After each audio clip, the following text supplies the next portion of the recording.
sanang Kailan yan anak? bahagi sa ating lahat. Lahat tayo dadaan sa pagsubok. Marahil si Pastor siya ngayon, Basti, alam kung sino. Pero definitely lahat tayo dadaan dyan. May dadaanan tayo mga problema, matitinding pagsubok. Pero ang sa akin lang, huwag mawawala yung tiwala natin sa Panginoon. Pag may pagsubok, masarap pa rin tayo.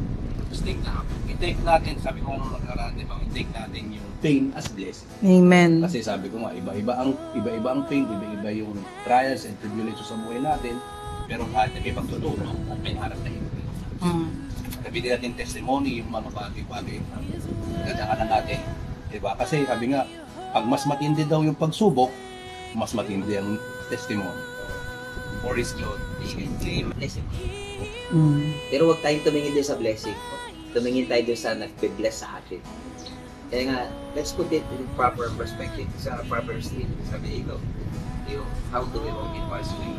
Sinabi ni Pastor, sabi dito, sinabi sa trust in the Lord, the Proverbs 3:5 and 3. Trust in the Lord with all your heart, do not lean on your own understanding. All your ways acknowledge Him, and He will direct your path. Sabi dito, do not be wise in your own eyes. Di ba? Yung pinag-usapan natin, di ba? But fear the Lord to depart from evil. It will be health to your navel and marrow to your bones. Suka hanggang kaputo-puto ka. Amen. Honor the Lord. Lagi natin i-honor si Lord with possessions, with first fruits of all harvest.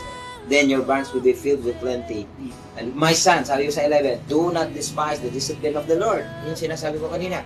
Not weary of this correction. For whom? The Lord loves. Tandaan na pala. Corrects. As a father in whom He delights. Ibig sabihin, siya in God the Father. Kaya talagang magsumunod tayo bilang isang mga anak ng Panginoon. There will be trials, there will be temptation, pero we can overcome kasi overcomer tayo. Kay Pastor din, sa maikling panahon, ano yan nakita natin kung halimbawa, nakita natin kung ito sinasabi. So it will produce another blessing, another purpose, another direction na Lord. Hindi pa tapos si Lord sa ating, mayroong pinagagawa ka si Lord sa atin. And He's giving us direction. Nawala man si Pastor na wife. Pero parang yan yun, blessing pa rin. Para makilala at mag-glorify ang pangalan ng Pastor. And this place ay ginamit na ng Panginoon. Tulad dito, or praise, or... Ay, Pastor, nakaka-bless yung narinig ko sa kanila kasi hindi naman sa na-realize ko na yung mga problema namin ni Katis, napaka-liit lang pa. Liit lang. Fair na, Kasi pinagdaanan nila. So, totoo nga po talaga yung sinasabi niya, Pastor, na hindi tayo ilalagay ni Lord sa hindi natin kaya. Sa hindi pa natin kaya. Kaya praying for you. Pero, praise it kasi, sabi nyo nga po is, kung ano man yung nakaraan natin, kasama naman po natin. And nakita na po natin na ganun po yung ginawa nila, and nakaka-miss po. Sobrang nakaka-bless. Praise God. So, Amen.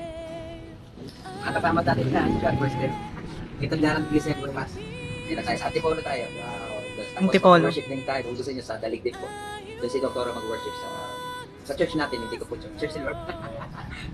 Under heaven nga, si Lord nag-aayos niya. No? Galing mo na dito. Wilderness is knowledge. Kasi pagkakita sa kukulan niya. Siguro yan, pag pinagaling naman ni Lord, pakapag-yabang ka naman. Merong nangyayari yan. May pagtuturo. Yes, may pagtuturo na lang. Kasi minsan, yung isip na ito dapat nakarating ako agad. Ikaw hindi ka man nakarating. May pinapagawa siya. Amen. Giving us guidance. Kasi makukulit talaga tayo. Wala tayong contentment. Ang mabuti na lang sa atin, natanggap natin yun. Kaya nga may mga gusto, may mga katawa. Pray, may nag-share. Yun. Hindi naman ganito yan sige, lahat tayo papunta ron. Hindi. Si Lord talaga, taling kita dyan na maranasan ko yan. Ang mag-ingat lang tayo, natin itali na patuloy tayo.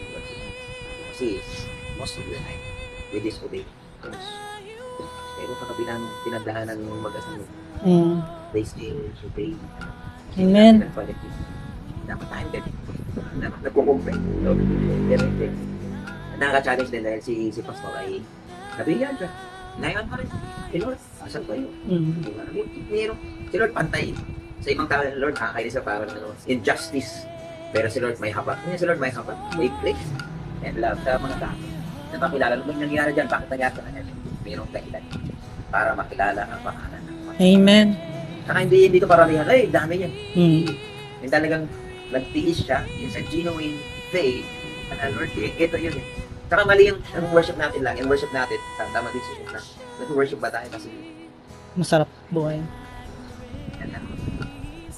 mas maganda ako for that.